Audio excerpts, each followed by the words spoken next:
The Department for Work and Pensions has officially confirmed sweeping new reforms to the state pension system set to take effect in January 2026, marking one of the most significant updates in more than a decade.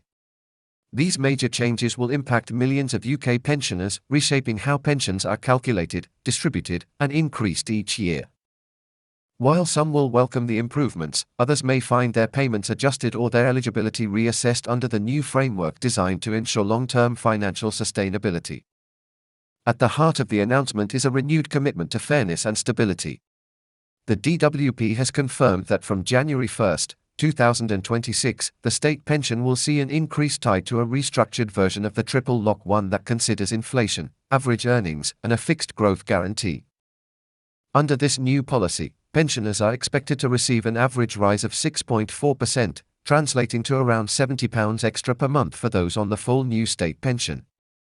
That means retirees receiving the current full amount of £10,560 per year could soon see annual payments rise to approximately £11,230.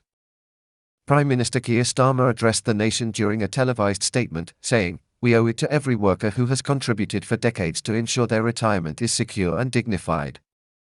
These changes to the state pension system are about fairness to pensioners, fairness to taxpayers, and fairness to future generations. His remarks reflect the growing political and economic challenge of maintaining pension stability amid longer life expectancy and rising living costs. Another key part of the DWP's plan is the introduction of a lifetime contribution review, a new digital assessment system that will automatically verify national insurance records and contribution histories. This reform aims to reduce errors and delays, a persistent issue that has left thousands waiting months for corrected payments. The DWP reports that under the new system, pension eligibility and entitlement calculations will become nearly instantaneous once an individual reaches retirement age. Real-life stories already highlight how significant these changes could be. David Hughes, age 71, from Birmingham, was among many who had been underpaid due to missing contribution years. "It took me over a year to sort it out," he explained.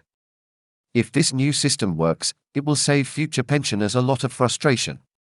His experience reflects the kind of administrative problems the DWP hopes to eliminate through automation and modernization. Another major announcement concerns state pension age reviews. While no immediate increase has been confirmed, the DWP has announced that an independent review will begin in April 2026 to determine whether the current retirement age of 66 remains appropriate given life expectancy trends and fiscal pressures. Analysts predict the age could rise to 67 by the end of the decade, affecting workers born after April 1961. Chancellor Rachel Reeves explained that the review will be guided by data, not politics. She added, "We want a pension system that protects people today but remains sustainable tomorrow. Every generation should feel confident that what they pay in now will be there when they retire." The DWP has also confirmed a new initiative called Pension Access Assurance, aimed at protecting retirees from banking or fraud-related payment delays. Under this reform, pensioners' accounts will be monitored through secure verification, preventing interruptions caused by account closures or incorrect banking information, a growing issue as more payments shift to digital systems. Additionally, low-income pensioners will see improvements to pension credit, which will now automatically adjust alongside state pension increases. This means anyone receiving pension credit will not need to reapply or submit additional forms when the new rates take effect. For the average recipient, this could mean up to £45 extra each month, providing greater financial security during the winter months. Pension advocacy groups such as Age UK and Independent Age have cautiously welcomed the reforms but are calling for clearer communication from the government. Caroline Abrahams, director at Age UK, noted, "These reforms have the potential to simplify pensions and prevent errors, but only if the DWP ensures that older citizens understand what's changing and how it affects them." In the months ahead, all pensioners will receive a detailed letter from the DWP explaining their individual payment amounts under the new system. Payments will continue to be made every 4 weeks, but the DWP will now align dates to reduce overlaps with public holidays, ensuring pensioners receive their funds on time, even during the festive season. The department is also expanding customer support through regional pension service centers, allowing retirees to get real-time help via phone or online chat. The changes have sparked widespread discussion among financial experts. Martin Lewis, founder of MoneyExpert, praised the DWP's transparency but urged pensioners to prepare early. If you're retiring in the next year or two, review your national insurance record now. Make sure your contributions are complete, because the new system will automatically calculate payments based on your verified data. Missing even 1 year could mean losing hundreds of pounds over time. Economists have described the 2026 pension reforms as a balancing act between compassion and fiscal discipline. While pensioners will see higher payments, the government aims to offset costs through improved efficiency and a crackdown on under- or overpayments. The DWP estimates that digitizing records could save the department over £500 million annually by reducing manual processing and administrative errors.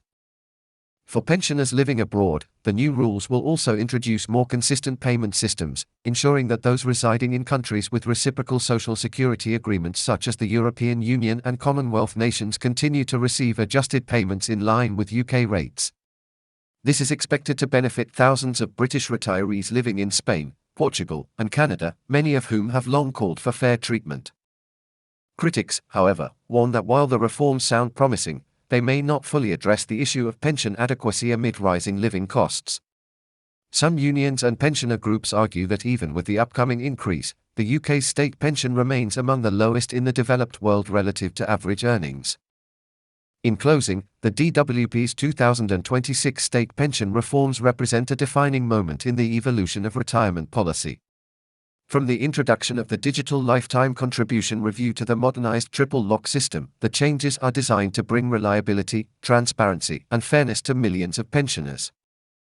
For some, it means long overdue increases and simplified access. For others, it is a reminder that the pension landscape is shifting and preparation is essential. Keir Starmer's message resonates across the debate. The goal is simple: to create a pension system that reflects our values, rewards a lifetime of work, and safeguards the dignity of retirement for every citizen in the United Kingdom. So as January 2026 approaches, pensioners are encouraged to check their DWP letters, verify national insurance records, and ensure their payment information is current. This is not just another update, it is the start of a new chapter in the UK's pension story, one that will define how the nation supports its elderly for decades to come.